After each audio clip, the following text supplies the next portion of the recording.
Você percebeu por quantas telas passou até chegar aqui? A nossa memória e história hoje passa pelas telas, seja do celular, da TV ou do cinema. No episódio da Idade Mídia de hoje, a gente recebe Alenberg Quindins, criador da Fundação Casagrande, no Cariri, interior do Ceará. Nela, crianças e jovens desenvolvem projetos para preservar a memória e a cultura popular. Eu converso com os estudantes do LabMe sobre como a TV e o YouTube fizeram parte da infância e juventude deles. Mas agora a gente vai direto para o Rio Grande do Norte conhecer a Rede Potiguar de televisão educativa. Ela foi criada para desenvolver projetos audiovisuais que preservem a cultura e a memória do seu tempo. Começa agora a nossa jornada pela Idade Mídia.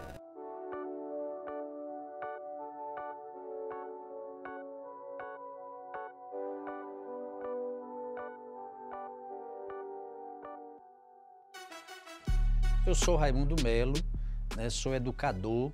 Pela trajetória que eu tinha de trabalho com o uso da imagem, seja em escolas, universidades e comunidades rurais, a Secretaria Estadual de Educação me convida para desenvolver um projeto semelhante junto às escolas públicas. Leitura da imagem, produção de roteiro, documentação fotográfica e realização audiovisual. Aí nasce a RPTV. Essas aprendizagens e essa prática, ela é muito mais desafiadora e muito mais ampla do que se possa imaginar. Nós não estamos falando só de produzir fotografias, fazer um vídeo, fazer um documentário ou reportagem.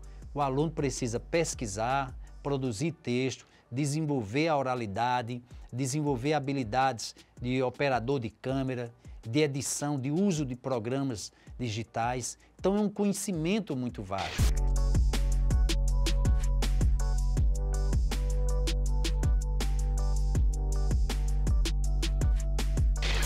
Outra coisa importante é que o vídeo, um produto resultado de um trabalho realizado em sala de aula, gera também um produto para ser exposto na escola, na comunidade. Então nós estamos falando de uma prática onde a escola se abre à comunidade.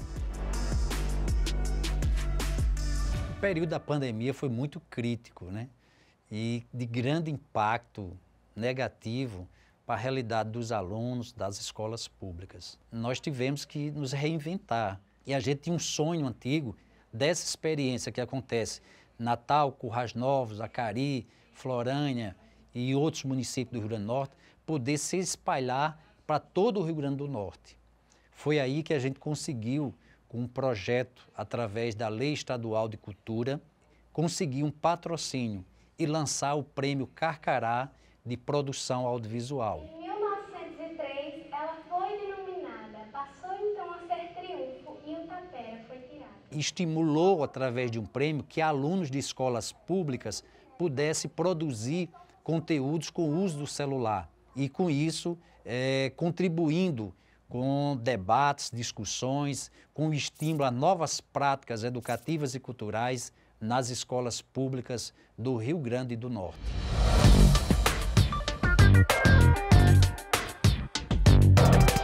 Para quem passou a infância nos anos 80 e 90, a televisão é sim a grande guardiã da memória. Foram muitos desenhos animados, programas voltados inclusive para crianças e jovens.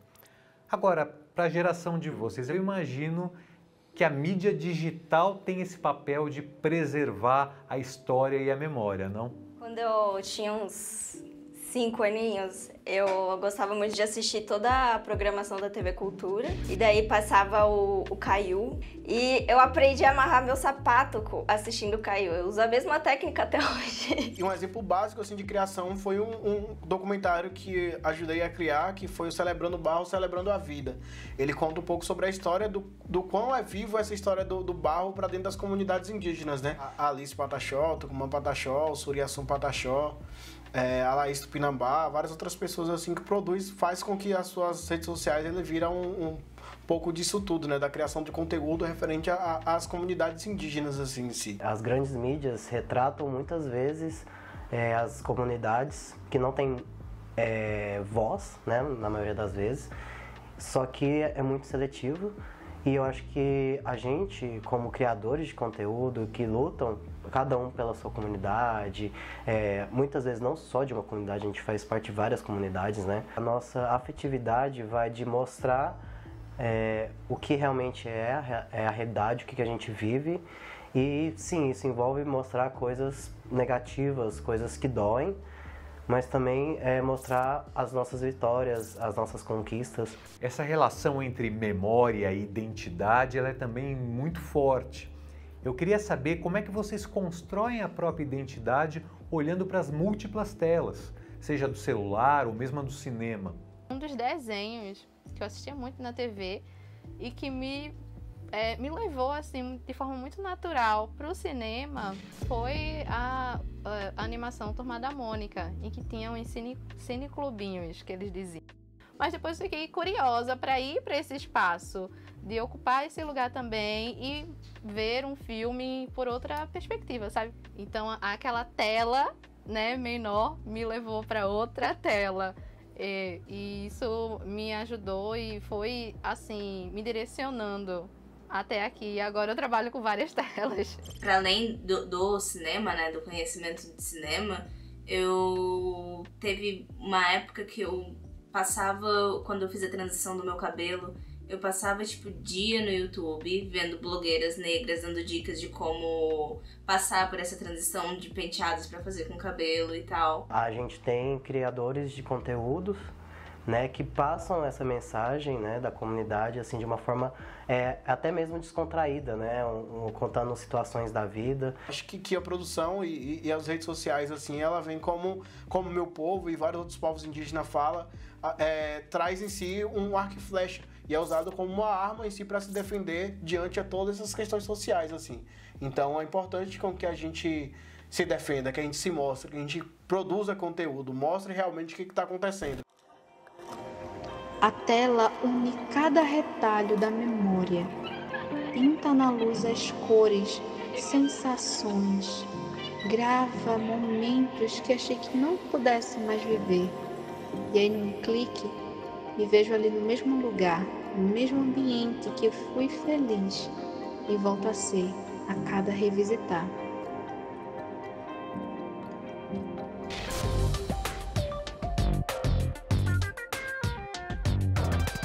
O Idade Mídia recebe no estúdio hoje Alenberg Quindins, que é educador e criador da Fundação Casagrande, no Cariri, no estado do Ceará. Alenberg, que honra ter você aqui hoje. Obrigado, viu, pela presença. Conta um pouco a tua história de músico, de educador, que se mistura também com a criação da Fundação Casagrande, do Memorial do Homem do Cariri.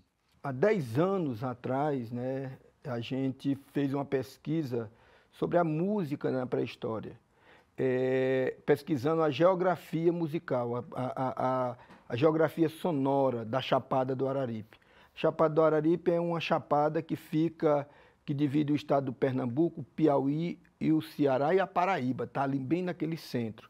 E é um oásis no meio do sertão. E é uma região muito rica na pré-história do homem. Então, quando foi no ano de 1992, nós pegamos e construímos e restauramos uma casa, que é a Casa do Ciclo do Couro, de 1717.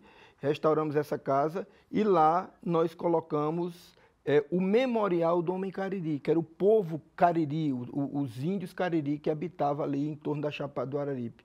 Então, nós fizemos uma escola de mitologia e arte para as crianças. Então, a gente botou os meninos para fazer rádio, os meninos para tocar com a gente, criamos uma editora de revista em quadrinhos com eles, né, e fizemos uma gibiteca. A Casa Grande tem um teatro, né, que é todo gerenciado pelas crianças. Essas crianças vieram e assumiram a casa. E nós entregamos a chave da casa para eles. Eu moro a 42 quilômetros, que moro em Crato, e a fundação em Nova Olinda. Então, eles passaram a gerenciar a Casa Grande. Alenberg, a Raquel do LabMe tem uma pergunta para você. Qual o papel do Estado na preservação da memória popular? A cultura popular, ela é o extrato de toda uma história que surge naquele lugar. Então, quando você traz a cultura popular e para para a educação, para a mídia, você está trazendo a raiz de um povo com tudo aquilo que ele viveu. E eu acho que o Estado ele tem o dever, né, de buscar, estudar isso e dar condição para que a população ela possa desenvolver isso, transformando em produto de comunicação, de cultura e de formação de toda uma população. Qual a importância da comunicação nesse balaio todo de coisas? Olha, porque a comunicação ela é uma coisa que vem desde a pré-história, né? Existia na pré-história do Brasil umas pedras que elas soavam como sino, batia. E elas eram alinhadas de uma para outra as comunicações das tribos. Então as tribos que tinham essa pedra de sino já eram uma tribo mais evoluída, porque ela se comunicava batendo e comunicando para outra invasão inimiga, né, o que era a comunicação em si. Então, a gente começa estudando a comunicação pela pré-história do homem, né? Então, essa foi a base para a gente montar a rádio, para a gente montar a TV, para a gente montar a editora. E agora é a vez do Rairatã, do LabMe, também te endereçar uma pergunta. Nosso país ele tem uma grande dívida de memória histórica, assim, né? Principalmente com negros e indígenas. Você acha que a tela é uma principal ferramenta e uma principal arma para contar a história que a história não tem contado? O que um professor leva 40 minutos explicando numa aula, uma publicidade fala em questões de segundos.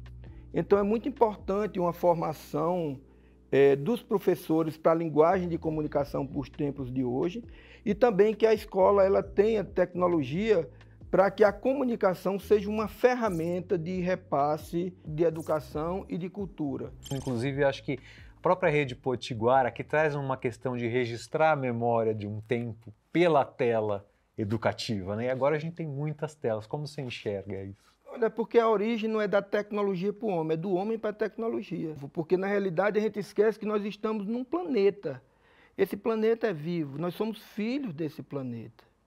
A gente acha que é a gente que domina o planeta, mas não. É a áurea desse planeta que domina e sempre dominou as populações. Porque como é que nascem as populações em cima desse planeta? As placas tectônicas, quando elas se afastam, formam vale. Quando elas se tocam, formam montanha. Em cima dela, uma geografia. Em cima dessa geografia, um bioma. Aí vem o homem habitar.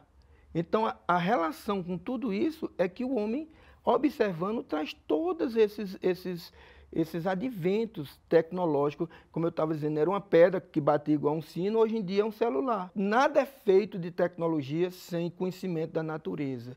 A busca de novas tecnologias vem da busca de novos tipos de minerais, de tipo de produtos naturais para produzir a tecnologia com a qualidade que nós temos hoje.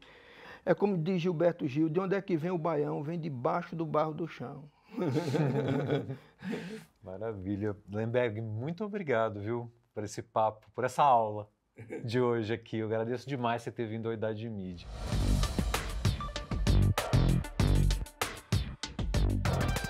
Tudo que o ser humano produz é cultura. E hoje em dia, inevitavelmente, isso passa pelo meio físico, mas também pelo digital. Basta pensar que a nossa história está presente nas telas do celular, na tela de televisão e até mesmo na tela do cinema. Experimente recontar a história da sua comunidade por meio de fotografias. Você pode pesquisar na internet ou procurar naquele baú de família. Você terá desenvolvido um olhar. A memória é constituída por múltiplos olhares. A gente se vê no próximo episódio da Idade Mídia. Até lá!